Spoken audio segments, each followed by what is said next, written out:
Let's be honest, sometimes we as music teachers have more opportunities to do cross-curricular connections than we think we do. You're listening to That Music Podcast with Bryson Tarbett, the curriculum designer and educational consultant behind That Music Teacher and the Elementary Music Summit. Each week, Bryson and his guests will dive into the reality of being an elementary music teacher and how music can truly be transformative in the lives of the students you serve. Show notes and resources mentioned in this episode can be found at thatmusicteacher.com.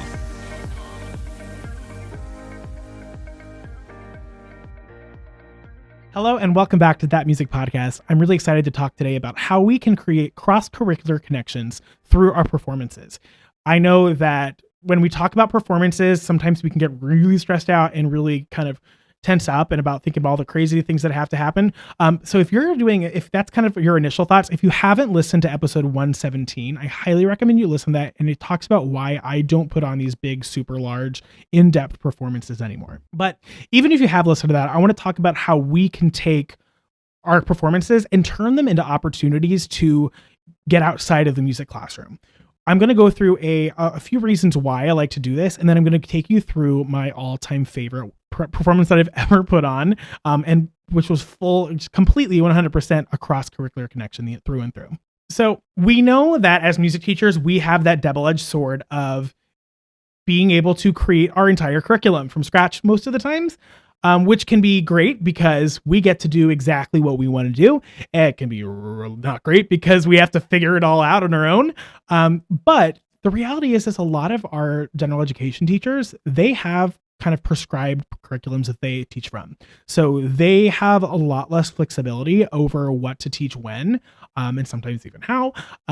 So sometimes it can be tricky for them to create, cross-curricular connections into the music classroom. So I like to use cross-curricular connections outside of the music classroom. I know the standards are talking about how we can, connect it to other different types of arts, but I think whenever we can bring in any sort of other non-music thing, one, administrators love that. Two, it's great for our students. And three, it really helps solidify some other things that are, basically solidify the concepts that our students are working on, both musically and non-musically. So how do we do this? I think it was my first year teaching or maybe my second year teaching. I don't know. One of my earlier couple of years of teaching, I wanted to put on a performance, and I knew that I wanted to somehow connect it with what the students were doing in another class. So I went to the second grade teachers and I said, hey, we have a performance in April. What will you be teaching around that? Do you have any major concepts? What kind of things will be going on in your classroom around that time?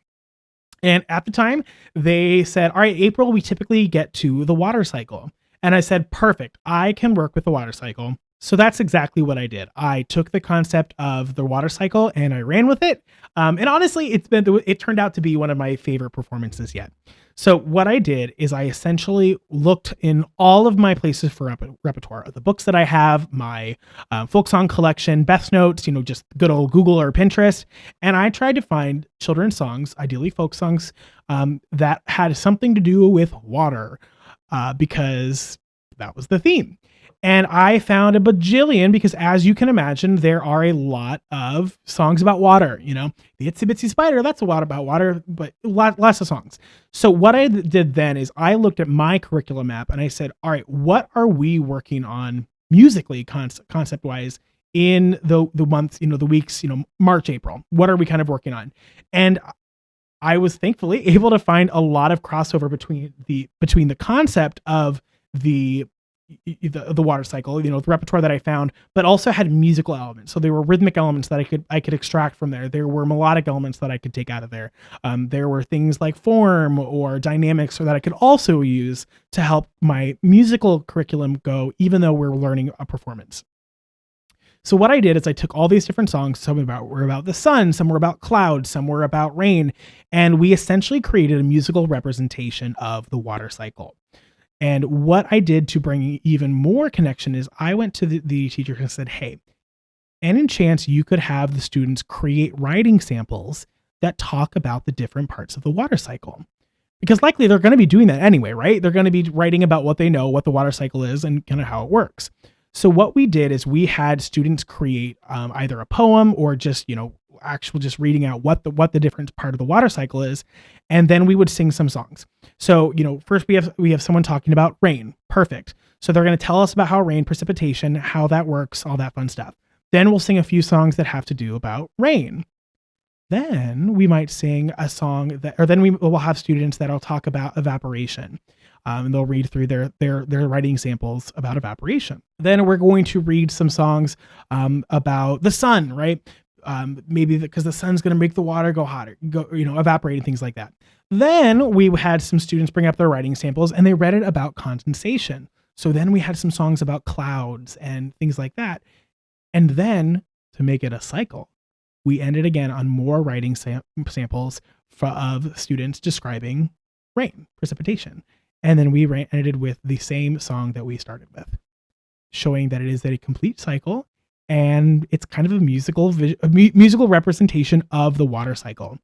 The students loved this. They loved being able to bring the songs we were working on in music class when they were talking about the water cycle in their science class. They also loved being able to talk about the science facts that they learned when we're talking about our musical songs that are about the water cycle or about rain or whatever in the music class. The connection was great. Being able to have them create their own writing samples. They were the students that chose, I let the students volunteer, the students that chose to read their writing samples. They were super proud because they were reading something, not only were they reading into the microphone, but they were reading something that they wrote. But it was also they were writing, right? They were using so many of their other skills other than your musical skills. We also had writing samples for other students kind of displayed in the cafeteria while we were doing the performance, or so people could look at prior to the performance or after the performance. And it was it was very simple. It turned out to be about half an hour, 35 minutes.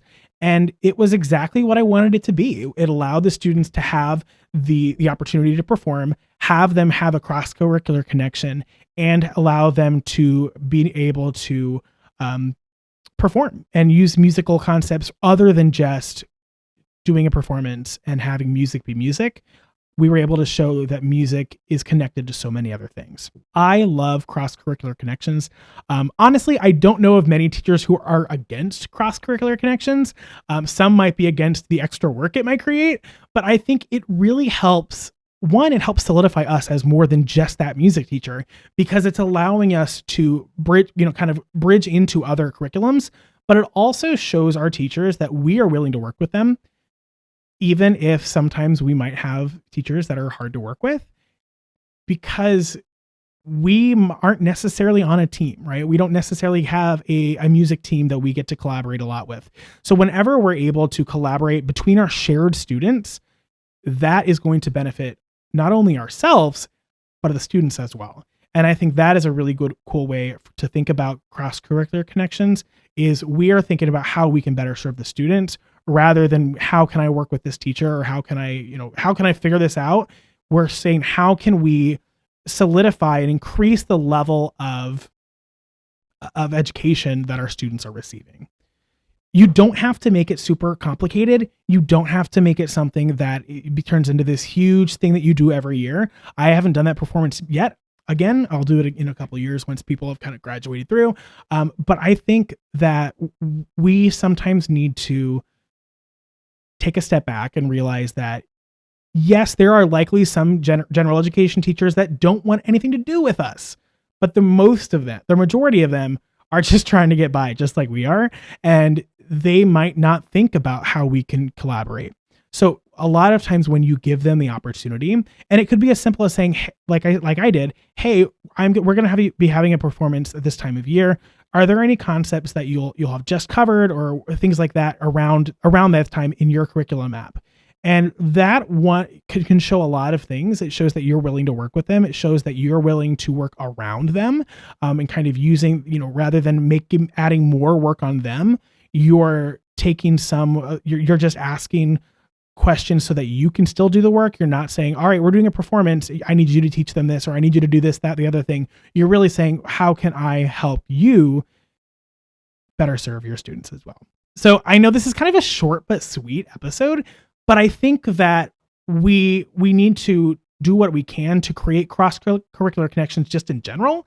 And I really think that performances are one of the easiest ways to get started.